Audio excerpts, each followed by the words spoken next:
This is Sunday Conversations. Sunday Conversations is a presentation of Davis Broadcasting Inc. in cooperation with Russell Innovation Center for Entrepreneurs, a 501c3 nonprofit organization. Hello, and welcome to Sunday Conversations on Smooth Jazz 101, Smooth Jazz 100. I'm your host, Ashley Scott, with the Russell Innovation Center for Entrepreneurs, and today I'm here with Dr. Michelle Bolden of Call for Caring, another amazing rice stakeholder. How are you doing today, Dr. I am doing amazing. Thank you so much for having me. Oh, well, thank you for being here on the show. I'm excited to talk about this idea of Call for Caring, your business, I should say, not the idea, but your business Call for Caring, and how you're supporting family caregivers. Let's talk about how you got started and how your business came to be. Absolutely. So I originally owned a personal and companion care agency that I owned for about 7.5 years. In the beginning of that journey as the owner, we provided in-home nursing for families, but we were normally paid private pay. So often families couldn't afford our services and didn't know where to go and what to do. They begin this journey always in a crisis, right? So it's new to them. They don't know what to do and how to do it. And so we were finding that with many families. So instead of saying, no, we can't provide the service because you have to pay, we wanted to be able to provide them a resource, right? So we kept a little book by the phone and shared that resource. And I said, there's got to be a better way to do this. Yeah. So Call for Caring initially started as an expo. So we provided all that information we were giving over the phone in one place called the Atlanta Family Caregiver Expo. And that's kind of how we evolved as just an event. Since then, we have created an event in Atlanta, in Chicago. We have a couple of podcasts. We offer care scholarships where we provide dollars for family caregivers to get a break, and we'll pay for a caregiver to come into their home. We have what we call a School of Family Caregiving now, where we go into communities. We try to do it in 3 community areas. One is through city government. Another is in schools, so high schools. And now we're working on middle schools to educate our young caregivers. And then we're working on in primary care to go directly to family caregivers. So those are some of the main programs that we offer. We also do a Breakfast of Champions where we honor caregivers, and that's where we give away our scholarships. That's amazing. So now, is Call for Caring a nonprofit or is it a for-profit? What's your business model? The Call for Caring is a nonprofit. Okay. Now, in this day and age, everyone's talking about how hard it can be to fund this type of work. What has been your challenge to be able to provide these amazing events and these educational resources for families? Funding, often just being able to support the mission that we have, right? And so while we would like to be on a much larger scale, we're smaller because of the amount of dollars that are available. So a lot of our dollars, honestly, we are grassroots. We take our donations from individuals. We've been blessed to have a couple of grants to come through one of the local cities here, and that's where we're able to provide a lot of our programming. But we partner with other organizations, which maybe they pay for lunch or they give us a small dollars, we can pay for some of the packaging that we do with workbooks and assignments that we give our caregivers. And so a lot of partnerships helps us to be able to be successful as well.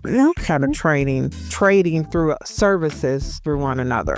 What would an ideal partner be? If you've got this audience of listeners today, who would be a good partner for you? Someone who is in the health area or who just services the general public, because family caregivers are everywhere. Employers are having challenges with family caregivers. They're having to leave in order to take care of their loved ones. So honestly, anyone is a partner who's in the world of the humanity, because at some point in time, all of us are going to be caregivers or support a caregiver. And so that partner is able to support us financially through some of our programs, to be able to support the programs that we do as well. Because one of the largest challenges for family caregivers that I don't know what exists, and I don't know what I don't know, right? And so to be able to have someone who's sharing this information, you never know who needs it. So just share it with all your employees, share it with your community members, because someone is not sharing that they're a family caregiver. Because one, as an employee, they're concerned about their employment when they do that, or they're just very private and they don't want to know what others to know what's going on in their homes. But if they have that information available, then they're able to learn more and to be a better caregiver for their family members. So just sharing the information, financial support for what we do, and then just being able to be available through volunteers as well is another great way we can partner. So when it comes to volunteering, what kind of things do your volunteers do? How can we support the mission? Absolutely. So volunteers generally kind of help us with some of our School of Family Caregiving classes. They come, they help with registration, with a welcome and an opening smile, because when our families caregivers come in, we want them to feel loved on. If they're with us for an hour or 2 hours, they help with food if we're giving away food for the day. They help with supporting the speakers or handing out information. One of our largest needs for volunteers is normally our expos, so our larger events. So our Family Caregiver Expo coming up on November 15th in partnership with Impact Church.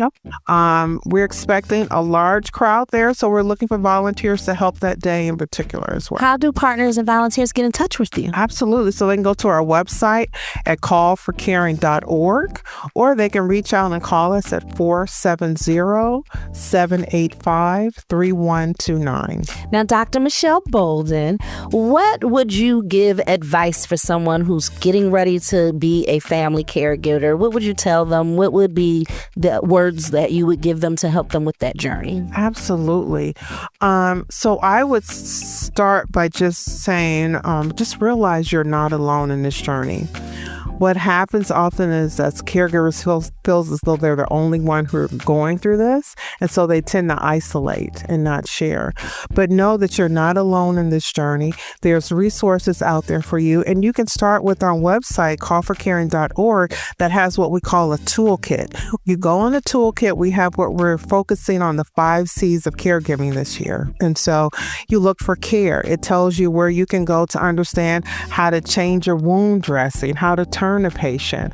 It identifies where you can be able to get some support through your local area agency on aging. So you put in your zip code and it'll tell you exactly what your support is in that state. And they can give you information about what programs are available where maybe you can get in-home care for your loved ones through a grant through the counties or through a Medicaid program. We also talk about legal matters around caregiving, living wills, power of attorneys. Those are all things that you really should have before you go into caregiving so that you're prepared when it happens as well. We have support around specific diseases, dementia, lung cancer, or different types of cancers as well. So we have support groups. How do I pay for all of this cost of co-pays and out of pocket? There's different organizations that can help you with that information as well. So our website provides a list, kind of a checklist to where you can go when I don't know where to start. Another great resource is AARP's Family Caregiving Planning. They literally lay out a booklet and tell you exactly step by step how to have that conversation with your family, things that you need to know as you go through this journey, things we don't even think about, like, okay, who pays the electric bill, right? What's your phone service? Where are your bank accounts? Do you have a long-term care plan insurance that we normally do not talk about with our families, but are very important discussions when we're sometimes thrown into caregiving after a crisis of a stroke or a heart attack or dementia that we didn't know about, and now it's there because you see these effective changes that have come across that have been shown in your family member. And so I would say start there. It can be overwhelming, but just take one piece at a time. You can begin to have conversations with your social worker, the discharge planner at the hospital as well, to kind of give you some guidance in your particular situation or your state. So I have recently gone through a lot of loss. I lost my mother, and before that I was a caregiver. Thank you. And so I understand the idea of wanting to do things in private, and it's so important to have a good team and a good just employer. Like the Russell Innovation Center has been amazing support for me during this time. And so how should people have that conversation? Do you have any tips or advice for being open and transparent when you are being a caregiver? Absolutely. I would say maybe start with your supervisor caregiver. Sometimes our immediate direct report is not necessarily as open. So I would have a conversation maybe with someone who you felt comfortable with, just having that conversation, or go directly to human resource and share with them what's going on, because there may be benefits that are available to you that you were not aware of. For example, some organizations have flexible spending where you can use those dollars to pay for adult daycare program versus childcare, right? Some people, you can use some of your insurance to help pay for care, or that loved one has insurance that would help you pay for care as well. But I would say have a conversation with someone you feel comfortable with, because not all direct reports are understandable and may see that as a challenge for you as an employer. So if you're not comfortable with a direct report, go to human resources and share your journey. But please share it, because there may be things you're missing out on that could help support you. The other thing is that you can go to human resources about family medical leave as well, FMLA. And so FMLA allows for that job protection generally for about 12 weeks. Now, you don't have to use that 12 weeks all at once. You can use what's called intermittent FMLA. So I can take 2 days here, a day here when I have to take them to the doctor's appointment. So human resource can also be a contact for how does that process work in your organization as well. This is all so good, Dr. Michelle. I appreciate you for sharing these things. I want to talk a little bit about you as a founder, right? Okay. So what has been, what gives you the motivation to do what you do? I would say the impact, the instant impact that we have on families when we do an event, an expo, or we just do a class. We provide education. Their sincerity around how much they appreciate that, and that how it can impact their caregiver journey immediately. And that's our goal, is to be able to do that. So I've seen some of the changes that being able to have this conversation and provide this education does for others. But personally, I'm a caregiver as well. And so I understand some of the journeys that people are going through. And so I can empathize with where they're going and how they feel. And so that helps me as well. But it's just a passion I've had out of a journey that I never saw coming, right? So when I had the for-profit, I never saw this. I created the organization Call for Caring before I knew what the role was, right? So that name meant something, and now it definitely has come to full fruition to here I am living out a passion of mine, which is such a huge blessing to be able to do that. And the one thing I do want to make sure I mention is self-care, because when we continue to give to others and we don't get to ourselves, people become a part of that 30% of caregivers who pass before their loved one. Oh my, I never heard that statistic. Yes.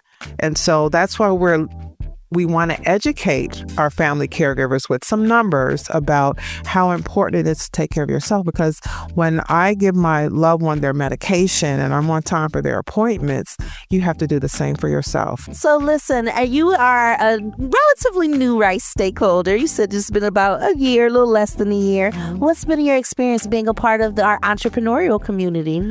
Actually, it's been very motivating. I've been able to get some great connections here. Actually, recently, one of the stakeholders presented at one of our caregiving classes through a School of Family Caregiving. Did an excellent job. They're looking for her to come back. She's participating in actually one of our high school events. And then we'll reach out to another stakeholder who has some other options. So just the networking is great as well. And such quality people. I mean, just people who are looking to do great things, passionate about what they do, and want to share that with one another. I want you to talk a little bit more about the expo you have coming up. Can they get tickets? How should caregivers participate in the expo? Absolutely. So again, it's the Atlanta Family Caregiver Expo on Saturday, November the 15th. This event is free to the public. So attendees pay no fee. And so in that event, our goal is to bring the resources in one place. So we'll have up to 50 vendors that are specific to the healthcare journey for those who are family caregivers. So some of the people you want to call on the phone and trying to get to, they will probably be at our event. And so you can go to callforcaring.org to get your ticket. Oh, wow. Well, thank you so much, Dr. Michelle Bolden, for being my guest and for you just sharing your just true stories of your passion, your motivation, and caregiving. Thank you so much. Oh, thank you for having me. I'm always excited to do that. Thank you. Oh, well, and our listeners, thank you for tuning into another Sunday Conversations. I'm Ashley Scott with the Russell Innovation Center for Entrepreneurs. And for more information on today's episode, click the Sunday Conversations tab at smoothjazzatl.com. Tune in every Sunday at 11 a.m. as we celebrate innovation, perseverance, and the entrepreneurial spirit. Sunday Conversations, hosted by Ashley Scott, only